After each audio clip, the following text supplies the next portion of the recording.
Bonjour, bienvenue sur la chaîne Arrowscore. On va voir comment passer des arguments à un script exécuté par un serveur Linux et envoyé depuis un client Windows via le programme putty.exe dont vous pourrez trouver le lien en description. On a donc un client Windows sur lequel on exécute un script en ligne de commande .bat et ce script va faire exécuter des commandes à un serveur Linux. Alors pour ce faire, il appelle le programme putty et putty se connecte au serveur et envoie les instructions de commande Linux enregistrées dans le script server.sh.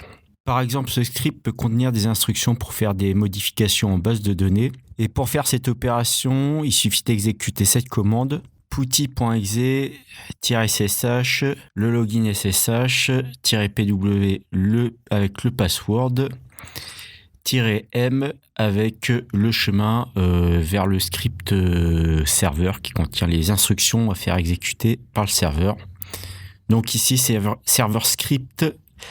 .sh. Maintenant, on veut passer des arguments au script serveur qui lui seront passés quand il sera exécuté par le serveur. Donc, on peut imaginer que la commande ressemblera à ça. putty.exe-ssh avec le login, -pw avec le password, -m avec le chemin vers le script serveur. Puis ensuite, les arguments. Donc ici, argument 1 et argument 2. Le problème, c'est que ça ne fonctionne pas. L'interpréteur de ligne de commande du serveur reçoit le flux d'instructions, les lit et les exécute. Donc, une astuce est de créer depuis le script client Windows un fichier temporaire d'instructions serveur qui combine le fichier d'instructions serveur et la déclaration des variables à passer en argument. Alors ça paraît un petit peu abstrait comme ça, mais on regarde dans le code, ça va s'éclaircir. Donc voici le script bat Windows exécuté sur le client. Ce script appelle putty pour transmettre les instructions au serveur et on souhaite passer en argument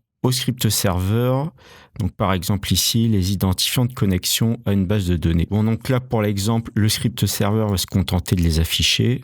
Mais en réalité, voilà, il pourrait réellement se connecter, faire des opérations sur la base de données. Donc, on va créer un fichier temporaire temp scripts file send to server. Pour ça, on va utiliser la commande echo combinée à l'opérateur plus grand que qui redirige le flux de sortie de echo vers le nouveau fichier temporaire. Ensuite, l'opérateur plus grand, lui redirige le flux de sortie de echo mais en ajoutant les données à celles déjà existantes dans le fichier. C'est-à-dire que ça écrase pas tout comme l'opérateur plus grand que simple. Donc on commence par écrire dans le fichier temporaire la définition des données à passer en argument. Ensuite, on ajoute les instructions contenues dans le script serveur initial et on peut envoyer au serveur le fichier temporaire qui vient juste d'être créé. On peut le supprimer ensuite. Ce qu'on va pas faire là, c'est pour ça qu'il y a un commentaire, car on va vouloir l'ouvrir pour regarder ce qu'il y a dedans. Voilà, donc là on va faire un test. On lance le client, donc client.bat. Ça ouvre putty.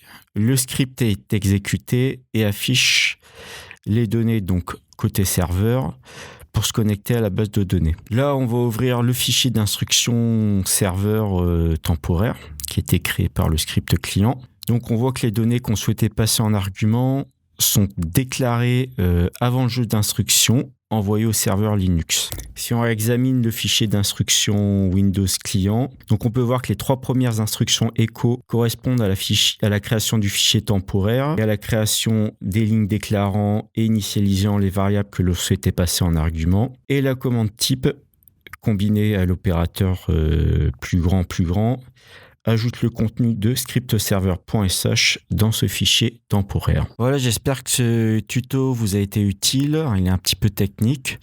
N'hésitez pas à laisser des commentaires ou des avis en description. Et je vous dis à très bientôt pour un nouveau tuto.